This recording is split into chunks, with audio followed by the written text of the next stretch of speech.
All right. I think we have most of the people who have come back. So next we have Dagan Boyd. He is with iScout. And we're really excited to have him presenting today because I think, again, we've talked about um, the idea of having these scalable businesses and being able to see the impact of a local business very much well beyond what we have happening here in Norman and more. So, Dagan, I will let you take the presentation from here and tell us about iScout. Thank you. I appreciate everyone making time for this morning. Dagan Boyd, I'm calling in from our satellite offices in Edmond. I live in Edmond. iScout was formed by three founders: myself, my brother Darren, and a Norman resident, Josh Wright. And Josh and Darren both live in Norman, so I lost a 2-to-1 vote on where our main office would be. We're located above Louis on Campus Corner in the old Crittenbrink architecture space. So if you're down near campus anytime, we love random drop-ins. We'll have hand wipes and sanitizer for you if you want to stop by. So the iScout really got started kind of the early days. Kristen, if you want to change that slide. One more. So iScout is a web-based platform for health, safety, and environmental management. So there's kind of a buzzword in industrial industries or commercial industry where it's essentially OSHA compliance, and HSE, EH&S, they all kind of stand for the same thing. So it's where you have people, processes, and equipment that create hazards, and you have to track those hazards. You have to report the hazards. You get, in a lot of industries, you get or lose work based on a rating that combination of those hazards and the severity of those hazards coupled with your man hours worked create. And so it's very important. My brother and I worked for an oil field service company in Oklahoma City, and I was on the operations side, and he was actually the head of he was the VP of safety and DOT compliance. Prior to that, he worked for the athletic department at OU, so he was not qualified to do his job, which was kind of the first indication that maybe safety is not exactly as important as they thought. But Darren was a smart guy, organized. They moved him over to safety, and very quickly he found out that the expectation that a lot of companies face does not align with the reality of the tools that are being used to be compliant. Lots of paper forms, lots of different forms that are required of groups to fill out for a number of different instances.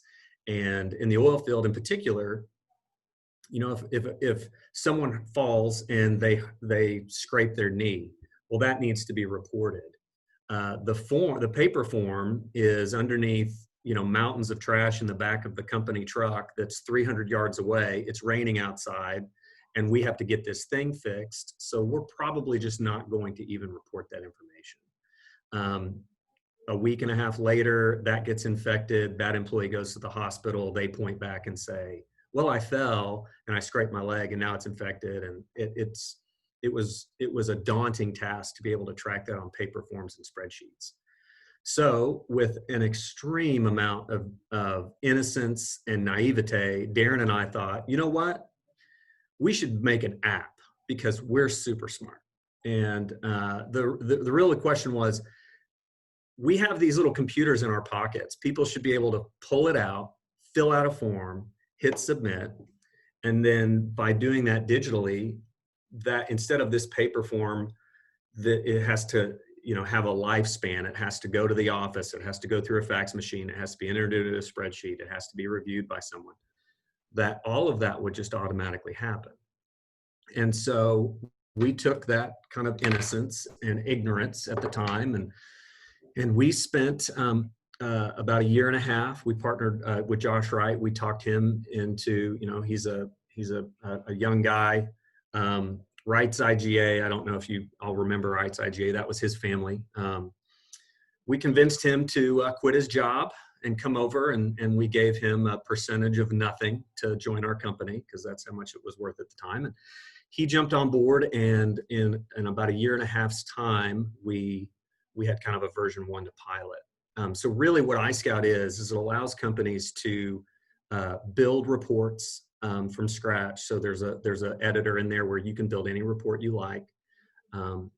We offer training as well. We have our own LMS, learning management system, where you can subscribe to our LMS content. All of our content is editable, which is new for an industry where you can import our content and you can actually edit it, change out photos, what the narrator says, and everything to make it more custom. It manages all of their equipment and inspections. It has a document management feature. Policies and documents are changing constantly. And it allows you to distribute those, and the employees are aware in real time that those are changing. It also manages commercial driver qualifications, and then that big push of why you would go from a spreadsheet to a digital platform is real-time notifications of everything that's going on. So it's easier to participate, easier to extract data, and easier to measure how your company's doing, with the ultimate goal of being safer. But that is kind of the background of iScout. Kristen, you go to the next slide. So we kind of went out and we had a pricing structure. A lot of platforms, when we were at this oil and gas company, there were existing platforms available. One of them was really proud to be founded in 1996. And it was interesting because their platform looked like it was made in 1986. It was brutally terrible, not mobile friendly. And if it's not going to be easy to use out in the commercial construction, the oil field, they're just not going to use it. So we wanted to have a more modern version, and that included a modern pricing structure. So we are a true software as a service. We're month to month, which is, that's a modern, we're Netflix. If you don't like our platform or it's not working, shame on us. You're free to go off and find something else. So we're priced about 40 to 70% less than our competitors because of that pricing model. And we are a profile-based pricing structure. So the more people you add, you're charged for your monthly user count in any given month. Next slide. The other way. That's okay. So we started in 2012. We were working at Crescent Services up until 13. So we kind of worked with the owners of Crescent, saying, "Hey, we've got this good idea. If you let, we want to own it. We want to be able to move to it." Ultimately, 2 of the 3 owners of Crescent became our original investors, and they're still part owners of the product today. We did a pilot through 2013. And then we were ready to introduce the product commercially in 2014. And I don't know how well you all remember 2014, but in the oil and gas industry, that was like the worst time to introduce anything that didn't make the oil and gas industry money. That was the beginning of the big downturn. Safety is an expense in the oil field, with varying degrees of commitment to that expense. So we were not in a great place. But we did, the benefit there that we didn't see was that as companies had to let people go, they still had to maintain all of their procedural compliance. So similar to what has been happening with the COVID, with oil and gas companies letting people go, and the oil markets affecting that as well, they're having to do more with less. They're having to do the same or more amount of work with less people.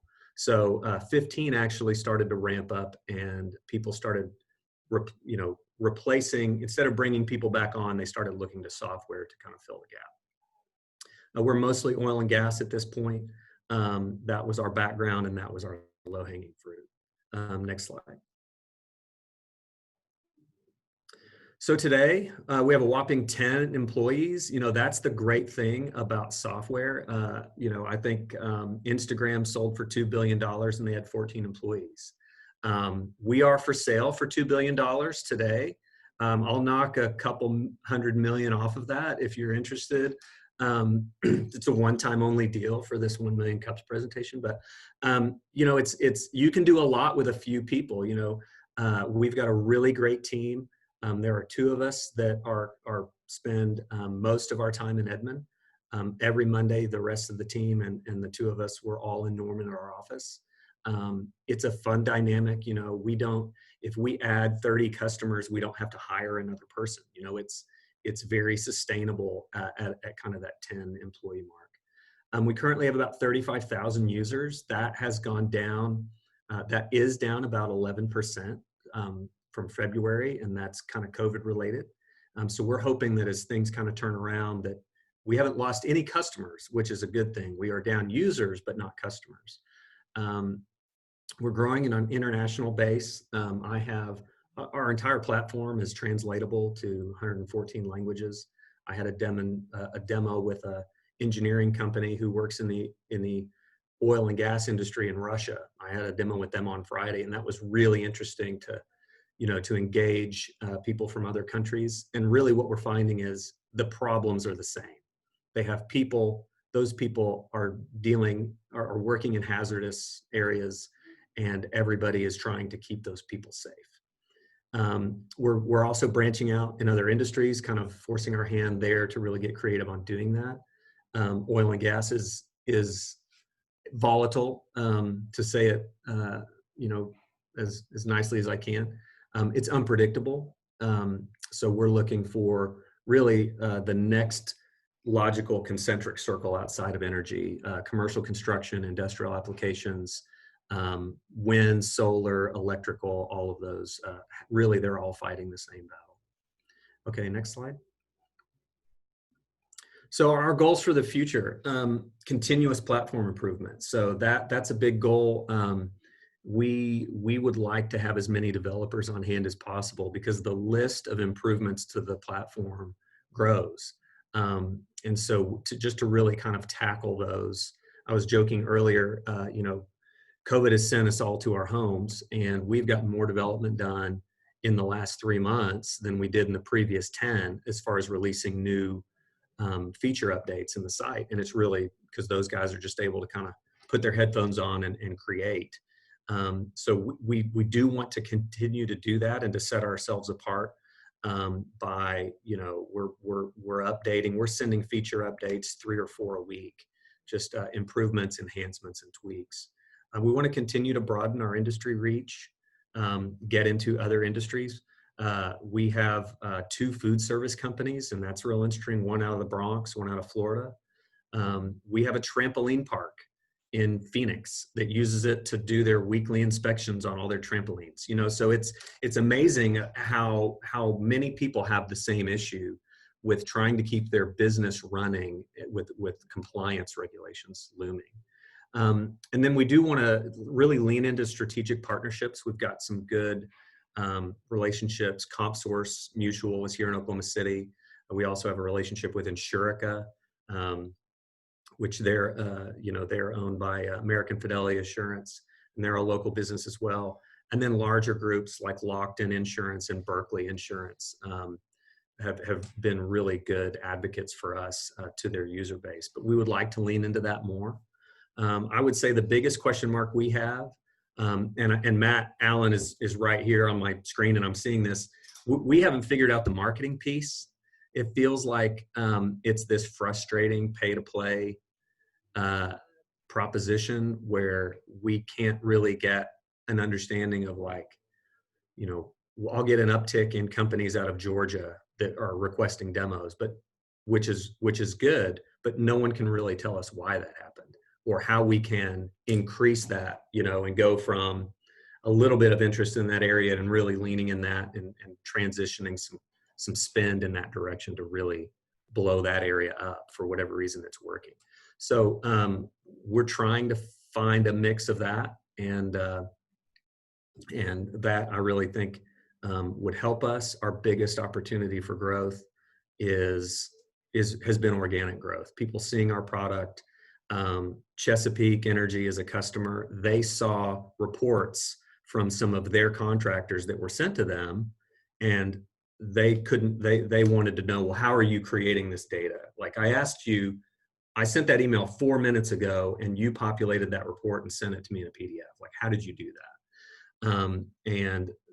And so we're the organic growth is they're more likely to become a customer, but we would like to really expand our brand awareness around the country, internationally, and that as of yet has been kind of a frustrating mystery to us. But it's a great product. Again, $1.5 billion buys it today. So I keep dropping it the more we talk, but I appreciate the opportunity to share about it. We're proud to be based in Norman, and we don't see that changing regardless of how our business changes in the future. Well, thank you so much. If I had the money, I'd buy it. But one of the things that kind of came to my mind, since I have the mic off, so I might as well say it. At OU, campus safety and real estate operations, and I'm gonna make sure to send this to Jill, who was on here earlier. Um, Something to keep in mind, and I don't know how other universities do it, but I'm technically the building safety coordinator or something for our building on campus, and everything is just like scattered, like what we need to be checking and where we need to be checking it and how we need to submit it. And then they have annual training, so you might look into campus safety and training departments to see how they're organizing it, because other than us submitting something and not everyone submits it at the same time, they have to report back to the powers that be in regards to things that have happened in the building and concerns. And you're also working with people that, like, that's not my priority. I do that like every couple months. So that could be just something to just keep in mind. So, Ida asked a question in the chat. She says, is this a complement to face-to-face safety training for employees that some certifications require? Once the safety training has been completed, is this a way to document that the person has passed the requirements? Yeah, that's a great question. So all of our content is written to the OSHA spec and satisfies an OSHA requirement. There are some trainings that have to be done in person. If you're going to teach somebody how to use a forklift, you probably don't want to do that over a phone and then toss them the keys to a forklift. So there is some practicum, hands-on type of training, but there is a significant amount of training, basic hand safety, stormwater management. We've got a list of topics that it would replace those. So it would supplement anything that would be required to be in person. Every user has an app, and they can log in and they have their profile in that app. And if they're ever asked to provide proof that they have those qualifications, they can go to the app. Their profile is available to them offline, so they do not need connectivity to access their training credentials. And all of their trainings from the system or from in-person trainings, all those certificates of completion are available in the app. So if you complete a lesson online for us, it's going to post a certificate of completion that would satisfy that requirement if you were ever asked to prove it. What other questions do we have? Dagan, you mentioned you've got a lot of developers humming along on this deal. I'm actually kind of bummed that Devin dropped off, but this is kind of Kristen's lane as well. Can you talk about, like, as you guys are growing, what type of developers, what type of support would be helpful for you guys, either to, contract some of it out or continue to hire more people? Like, what are you looking for from developers as you guys grow? Thanks, Matt. So I think we always want to keep that in-house. We do have a group that manages production of our Android app.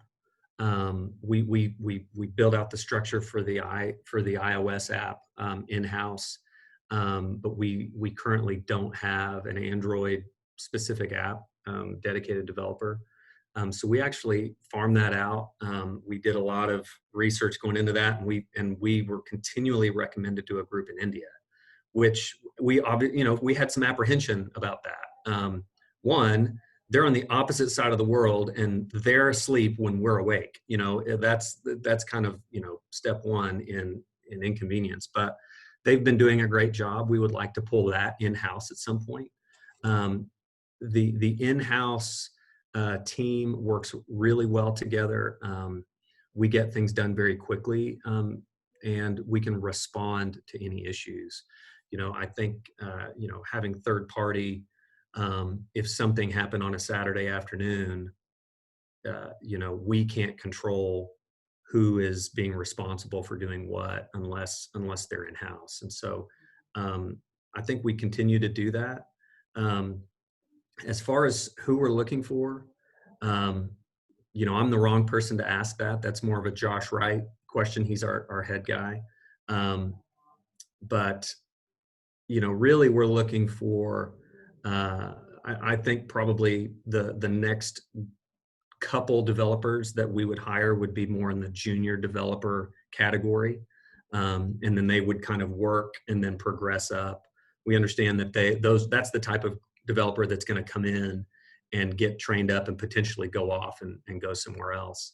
And we're good with that. We would love to be a place where they could do that, because I think that the experience they'll get at iScout will be significant, and will be a really solid foundation for whatever comes next for them. But that junior level developer is probably our next two hires in that department.